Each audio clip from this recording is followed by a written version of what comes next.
Hello வணக்கம், இது உங்கள் சிவி ஜோன். எல்லாரும் எப்படி இருக்கீங்க? இப்போ பார்த்தீங்கன்னா சூப்பரான ஓட்டிங் அனாலிசிஸ் மதிய ஓட் நிலவரம் தான் நீங்கள் பார்க்க போகிறீங்க. அதுக்கு முன்னாடி நீங்கள் பார்க்குற எல்லாருமே மறக்காமல் நம்மளோட சேனலை சப்ஸ்கிரைப் பண்ணிக்கிங்க. பார்க்குற எல்லாரும் அந்த லைக்கை தட்டி விடுங்க. ஏன்னா ஒரு டைமும் வந்துட்டு ஒரு இன்ஃபர்மேஷனை எடுத்து அதை எடிட் பண்ணி அதை போஸ்ட் பண்ணுறதுக்குள்ளே போதுமான இடம். நீங்கள் ஒரு லைக்கை தட்டி விட்டீங்கன்னா ரொம்ப பூஸ்டப்பாக இருக்கும். மறக்காமல் லைக்கை தட்டி விடுங்க. இப்போ வாங்க அந்த வீடியோக்குள்ளே போகலாம். அதுக்கு முன்னாடி பார்த்தீங்கன்னா காலையிலேருந்து ஒரே பிரச்சனையாக போயிட்டு, அதுலேயும் குறிப்பாக விஜய் பார்வதிக்கும் சுபிக்ஷாக்கும் நடந்த விஷயங்கள் நீங்கள் பார்த்துருப்பீங்க. எனக்கு விஜய் பார்வதி தான் பாம்பு கிரியா முன்னாடி தெரிஞ்சுட்டு இருந்தாங்க. பட் இப்போ பார்த்தீங்கன்னா சுபிக்ஷா சைலண்ட் கில்லர் மாதிரி வந்துட்டு ஒரு மாதிரி உருவெடுத்துட்டு வராங்க. அதே மாதிரி நிறைய பேரோட கமெண்ட்ஸில் பார்க்கும்போது தெரியுது, ரம்யா ஜோ அண்ட் சுபிக்ஷா பார்க்குறதுக்கு இரிட்டேட்டாக இருக்குது அவங்க பண்ணுறதுலாம். ஏன்னா நைட்டு வந்து திவாகருக்கு அகேன்ஸ்டாக விஜய் பார்வதிக்கு அகேன்ஸ்டாக வந்துட்டு ஒரு சில பிளான்லாம் போட்ட விஷயங்கள் எங்களுக்கு காண்டாகுது அப்படின்லாம் போட்டுட்ருக்கீங்க. ஸோ உங்களோட கமெண்ட்ஸை சொல்லுங்கள். அது மட்டும் இல்லாமல் இப்போ லைவில் வந்துட்டு அடுத்த கேப்டன், அதாவது முதல் கேப்டன் இந்த பிக் பாஸ் சீசன் 9 இந்த வீட்டோட முதல் கேப்டனுக்கு உண்டான விஷயங்கள் போயிட்டுருக்கு. இப்போ தான் டாஸ்க் அனௌன்ஸ் பண்ணாங்க. ஸோ யார் வர போகிறாங்க தெரியல, பார்க்கலாம். ஸோ உங்களோட கமெண்ட்ஸை சொல்லுங்கள். இப்போ வாங்க அந்த அனாலிசிஸ் வீடியோக்குள்ளே போகலாம். ஸோ ஃபர்ஸ்ட் பிளேஸில் யார் இருக்கா அப்படின்னு பார்த்தீங்கன்னா ஆதிரை இருக்காங்க. இவங்க எவ்வளோ ஓட்ஸ் வாங்கியிருக்காங்க அப்படி பார்த்தீங்கன்னா 53,657 ஓட்ஸ் வாங்கியிருக்காங்க. ஓட்டிங் பர்சன்டேஜ் பார்த்தீங்கன்னா 23.24. ஆதிரை பயங்கரமான ஓட்டு வந்துக்கிட்டே இருக்குது. நிறைய பேரோட கமெண்ட்ஸும் வந்துட்டு எப்படின்னு தெரியலன்னு இந்த சோஷியல் மீடியா பக்கம் போய் பெரிய சேனல்ஸ் வச்சுருக்கவங்களும் பார்த்தீங்கன்னா அதிர்ச்சி ஆகிறாங்க. எப்படி ஆதிரைக்கு எப்படி வருது ஓட்டு அப்படின்னு. ஆனால் ஒரு சில பேர் நான் சொன்ன மாதிரி என்ன சொல்கிறாங்க, பூர்ணிமாவோட ஃப்ரெண்டுன்ற ஒரு காரணத்தினால பூர்ணிமா ஃபேன்ஸ் அப்படியே வந்துட்டு ஓட்டு அள்ளி தெரிக்கிறாங்க அப்படின்ற மாதிரி சொல்கிறாங்க. பூர்ணிமாவுக்கு அவ்வளோ ஓட்டு வரலையே, அப்படி எப்படி இப்படி தெளிப்பாங்க அப்படின்றது எனக்கும் ஒன்றும் புரியல. ஏன்னா பூர்ணிமாவுக்கு இவ்வளோ ஓட்டு வந்தால் அவங்களே நல்லா வந்துட்டு வந்திருப்பாங்களே. ரைட், உங்களுக்கு என்ன தோணுது அப்படின்றத மறக்காமல் கமெண்ட்ஸ் பண்ணுங்கள். ரெண்டாவது பிளேஸ் பார்த்தீங்கன்னா நம்மளுடைய வாட்டர்மெலன் ஸ்டார் திவாகர் இருக்கார். ஏன்னா அவர் திவாகர்னு கூப்பிட்டா பிடிக்காது, வாட்டர்மெலன் ஸ்டார்னு கூப்பிடுங்க. You call me, I am watermelon star அப்படின்ற மாதிரி வந்து அங்கே கோவப்படுறாப்புல.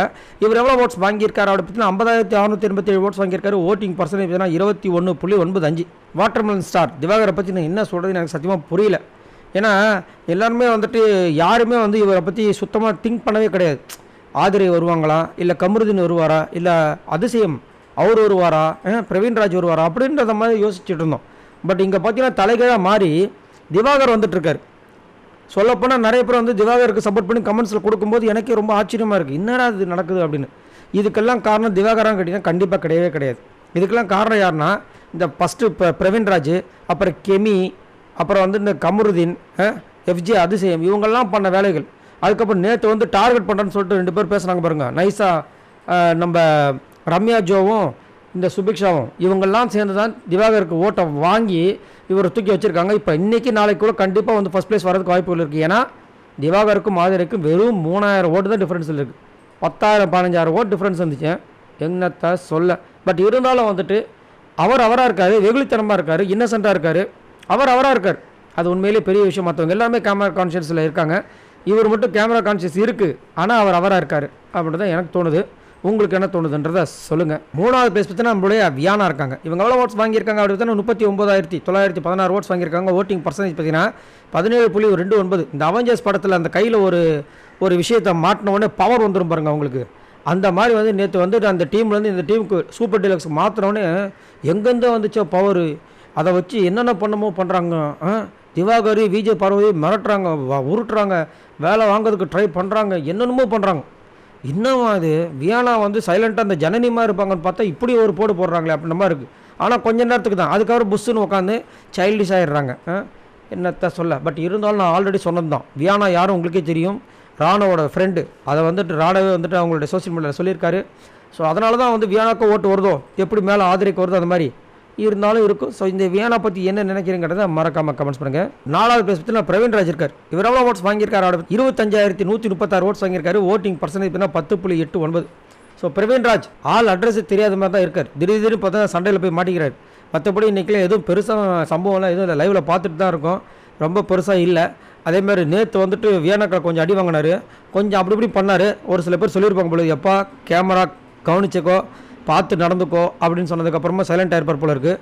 ஆனால் ஸ்டார்டிங் ஒரு ஃபஸ்ட்டு நாளில் 1.5 நாள்லாம் பார்த்தீங்கன்னா ரொம்ப டெரராக வந்து உனக்கு அவ்வளோதான் மரியாதை அப்படின்லாம் பேசிகிட்டு இருந்தார். எங்கே போனால் தெரில இந்த பிரவீன்ராஜ். பட் இருந்தாலும் அவருக்கும் ஓட்டு வருது. அவர் 4வது பிளேஸில் இருக்கார். 5வது பிளேஸ் பார்த்தீங்கன்னா அப்சரா இருக்காங்க. இவங்க எவ்வளோ ஓட்ஸ் வாங்கியிருக்காங்க அப்படி பார்த்தீங்கன்னா 23,966 ஓட்ஸ் வாங்கியிருக்காங்க. ஓட்டிங் பர்சன்டேஜ் பார்த்தீங்கன்னா 10.38. நான் ஆல்ரெடி சொன்ன மாதிரி தான். என்னென்னா இவங்க ஒரு திருநங்கை. ஸோ திருநங்கை அதாவது ஆல்ரெடி பார்த்தீங்கன்னா நிறைய பேரோட வாழ்க்கையில் வந்துட்டு எனக்கு இவ்வளோ கஷ்டம் இருக்குது அவ்வளோ கஷ்டம் இருக்குன்னு சொல்லுவாங்க. பட் திருநங்கைகள் அவர்களுடைய வாழ்க்கையில் எவ்வளோ கஷ்டம் இருக்கும் பாருங்கள். சுற்று பற்றி இருக்கிற கஷ்டமும் சரி, அவங்க வந்துட்டு ஒரு ஆணாக இருந்து பெண்ணாக மாறும்போது எவ்வளவு அசிங்கங்கள், எவ்வளோ அவமானங்கள், எவ்வளோ இது வந்து அந்த வெளியில் இருக்கிற ஆட்களால் வந்திருக்கும். வீட்லேயே எப்படி அக்செப்ட் பண்ணியிருப்பாங்க, அக்செப்ட் பண்ணாங்களா இல்லையா, எவ்வளோ விஷயங்கள் பாருங்களேன். ஆனால் சொன்னாங்க, அந்த ஃபஸ்ட்டு இன்டர்வியூவில் சொன்னாங்க, அம்மா தான் எனக்கு முதல்ல வந்து எனக்கு கஷ்டமாக இருந்துச்சு, ஆனால் அம்மா வந்து எனக்கு சப்போர்ட் பண்ணாங்க அப்படின்னு. அதுவே ஒரு பெரிய விஷயம். அது வந்து எப்படி ஆச்சுன்றதை வந்துட்டு அவங்களுடைய அந்த கதை மூலமாக நான் தெரிஞ்சுக்கணுன்னு ரொம்ப ஆவலாக இருக்கேன். ஏன்னா நான் ஆல்ரெடி சொன்ன மாதிரி திருநங்கைகள் இதுக்கு முன்னாடி வந்த சிவனந்தாலும் சரி, நமிதா மாரிமுத்து அவங்களோட கதைகள்லாம் ரொம்ப பயங்கரமாக இருந்துச்சு. ஸோ இவங்களோட லைஃப் ஸ்டோரியும் பார்க்கணுன்னா இதெல்லாம் வந்து நம்மளுக்கு ஒரு இன்ஸ்பைரேஷனாக இருக்கும். ஏன்னா கஷ்டம்னு சொல்கிறவங்க இவங்கள பார்த்து நம்ம வந்துட்டு நம்மளதெல்லாம் ஒரு கஷ்டமே இல்லைன்றதை திங்க் பண்ணுன்றதுக்காக சொல்கிறேன். 6வது பிளேஸ் பார்த்தீங்கன்னா நம்ம கலையரசன் இருக்கார். இவர் எவ்வளோ ஓட்ஸ் வாங்கியிருக்காரு அப்படின்னா 19,102 ஓட்ஸ் வாங்கியிருக்காரு. ஓட்டிங் பர்சன்டேஜ் பார்த்தீங்கன்னா 8.27.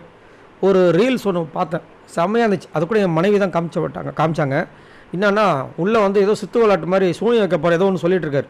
அப்புறம் பார்த்தா அவர் வந்து அந்த ஜடாமுடியோட ஒரு டான்ஸ் ஆடுற வீடியோ எடுத்து இந்த பக்கம் போட்டு பின்னாடி பார்த்தீங்கன்னா நம்ம விஜய் பார்வதி, அதுக்கப்புறம் நம்மளுடைய வாட்டர்மெலன் ஸ்டார் திவாகர்லாம் கை தட்டுற மாதிரி போட்டிருக்காங்க.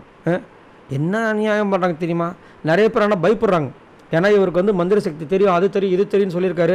இன்றைக்கி வேறு சொல்கிறாரு, நான் எவ்வளோ பெரிய ஆள் தெரியுமா, நீங்கள் போய் கூகுளில் போயிட்டு நான் என்னது இந்தியா யூத் அம்பாசிடர் அப்படின்னு போட்டிங்கன்னா அதில் என் ஃபோட்டோ தான் வரும்னு. நானும் போய் ஒரு சொன்னார்னு சொல்லிட்டு போய் போட்டு பார்த்தேன், அது வரல. ஆனால் இன்னொன்றில் வந்துச்சு, அது ஏதோ யூஎஸ் ஏதோ ஒன்று போட்டிருந்தது. ஸோ பெரிய ஆள் தான் போல இருக்குது. இருந்தாலும் வந்து இவரோட கேமை ஸ்டார்ட் பண்ணாமல் அங்கங்கே குத்த வச்சு ஏதோ யோசிக்கிறாரு, குசுன்னு பேசிக்கிறாரு. எப்போ இவரோட கேம் வெளியே வரப்போகுதுன்னு தெரியல. 7வது பிளேஸ் பார்த்தீங்கன்னா பிரவீன் காந்தி இருக்கார். இவர் எவ்வளோ ஓட்ஸ் வாங்கியிருக்காரு அப்படின்னு பார்த்தீங்கன்னா 18,416 ஓட்ஸ் வாங்கியிருக்காரு. ஓட்டிங் பர்சன்டேஜ் பார்த்தீங்கன்னா 7.98. இவரும் வந்து நான் போகிறேன்ற மனநிலைமையில் தான் இருக்கார். பட் இருந்தாலும் இவருக்கும் கலையரசனுக்கும் பார்த்தீங்கன்னா ஒரு 600-500 ஓட்டு தான் டிஃப்ரெண்ட்டில் இருக்குது. அப்படின்னும் போது கலையரசன் அமுச்சு விட்டாங்கன்னா கலையரசன் ஃபீல் பண்ணுறதோ இல்லையோ பிரவீன் காந்தி ஃபீல் பண்ணுவார் போல இருக்குது. அந்த மாதிரி தான் அவரோட மனநிலைமை இருக்குது. என்னால் இதுக்கு மேலே இந்த வீட்டில் வந்து தாக்கு பிடிக்க முடியாது, என்ன தயவு செஞ்சு இந்த வீட்டை விட்டு அமுச்சிருங்கன்ற மாதிரி தான் அவர் இருக்கார். ஏன்னா எல்லாருமே வந்து ஏதோ விஷயங்கள் பிளான் பண்ணுறாங்க, பேசுகிறாங்க, அந்த கேமராவில் காமிக்கிறாங்க, அதை நம்ம பார்க்குறோம். ஓகேன்னு. பிரவீன் காந்தி 2 நாளாக லீவுன்ற மாதிரி இருக்கார். ஏதாவது திடீர்னு ஏதாவது அன்சீனில் பார்த்தா அதில் வந்து நிற்கிறார். நடுவில் எங்கே போகிறாருன்னு தெரில, எங்கே வராருன்னு தெரில. என்னத்தான் சொல்ல, எதுக்கு இவர் உள்ளே வந்தான்னு எனக்கு ஒன்றும் புரியல. ஃபஸ்ட் நாள் கூட ஏதோ ஒன்று டேலர் மாதிரி இருந்தார்.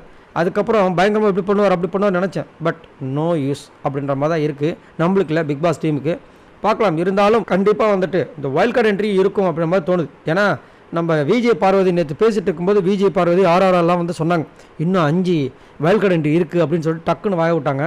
அது உண்மையாக பொய்யான்றது தெரியல. வந்துச்சுன்னா வேறு மாதிரி இருக்கும். அதில் நம்ம குக்குத் கோமாளி ஸ்டார்ஸ் யாராவது உள்ளே தூக்கி போட்டாங்கன்னா அப்படியே வந்து கேம் சேஞ்ச் ஆகிறது வாய்ப்பு இருக்குது. என்ன நடக்குது தெரியல. சரி, நீங்கள் உங்களோட கருத்தை சொல்லுங்கள். அது மட்டும் இல்லாமல் இவங்க எல்லாரும் மொத்தமாக வாங்கின ஓட்ஸ் இது வரைக்கும் பார்த்தீங்கன்னா 2,30,880 ஓட்ஸ் வாங்கியிருக்காங்க. சரி, உங்களோட கமெண்ட்ஸை சொல்லுங்கள். உங்களுக்கு இது வரைக்கும் யாரை ரொம்ப பிடிச்சிருக்கு, யாரை ரொம்ப பிடிக்கல, நம்மளோட சேனல் பற்றி சொல்லுங்கள், கமெண்ட்ஸ் பண்ணுங்கள். பாய் நண்பர்களே.